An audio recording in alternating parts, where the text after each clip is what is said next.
Today we're talking about how to stay warm in the winter and how to actually enjoy the cold.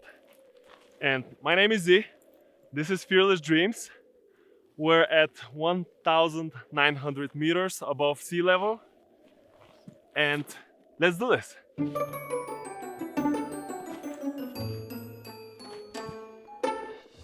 You see, everyone's talking about number of layers, and this is one of the best ways to stay warm during the winter.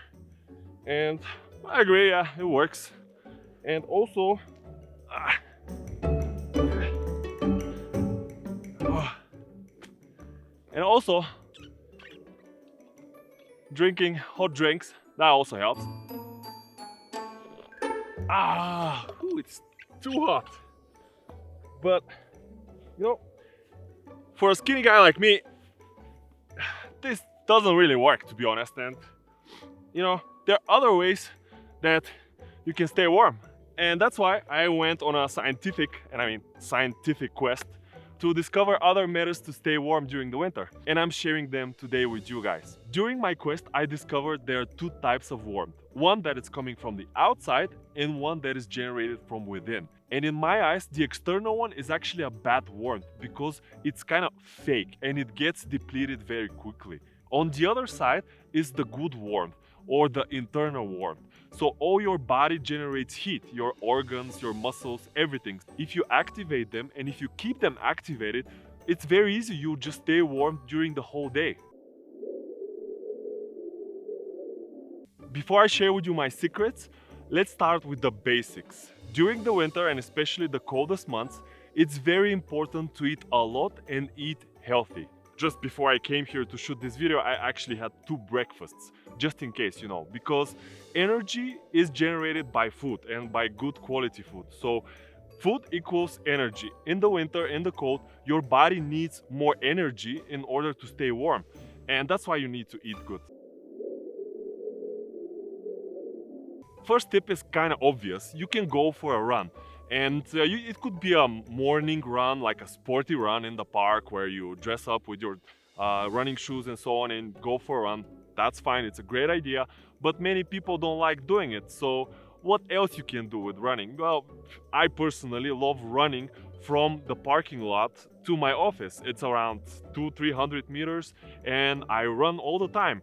And yeah, it totally looks weird and people look at me weirdly, but I don't care. Once I get to the office, I'm warm and I never feel cold again during this day. If you're a shy person and you care what other people will tell about you when they see you running in the middle of the center of the city, well, then there's another way. You can just take the stairs. If your office is on the 10th floor, well, that's perfect. You get the same result with climbing the stairs. If your office is on the first floor, well, then you might have to do it a couple of times before you get to work. The next tip is kind of unorthodox. Take a cold shower. And yes, I mean it. See, your body constantly exchanges warmth with the rest of the environment. So if you lower your temperature outside, like your skin temperature, and then you go out of the shower having taken a very cold shower, then actually you are going to accept heat from the air around you because it won't be colder than the shower. If it is, then probably you have to change the cave that you live in. My apartment is not what I would call warm, so a cold shower in the morning really helps me to wake up, of course, but then also generate some heat. Plus, the cold water activates your blood flow and actually increases the speed of cells flowing around your body, and this also generates heat. Another great and very simple trick is to hold your breath, like this.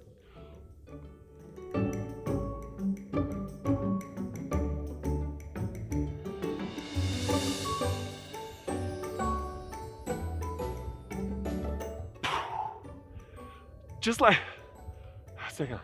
like this, and do it a few times in a row. Hold your breath as long as you can, and you will see that after the second or third time, because of the contractions in your body that tell you I want to breathe, you actually generate a lot of heat and you will get warm. The next tip, and probably my favorite one, is adrenaline rush.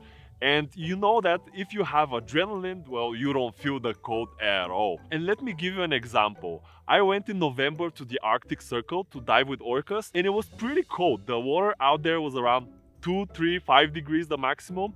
But you're diving with orcas, and of course you have the suits and everything, but your face is pretty much naked. And once you dive in the water, you feel it going numb, so it's very, very cold. But trust me, when you see a orca just passing by you, or maybe a huge humpback whale, I have forgotten about the face or about the cold or where I am. You don't care about this. It's the rush of adrenaline that's keeping you warm. If this is a little bit too extreme for you, there are a lot of other ways to do this. And one recent and relatively cheap way is flying with a Delta Planner. In the winter, of course, not during the summer. Why would you do that? It's warm there.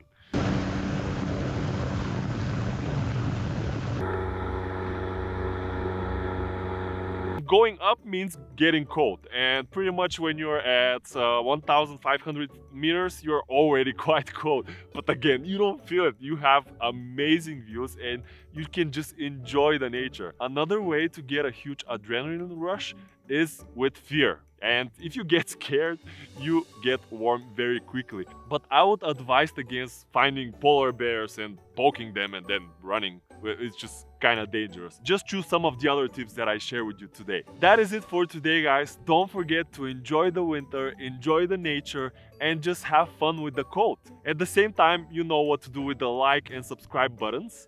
And I'll see you in the next one. Ciao.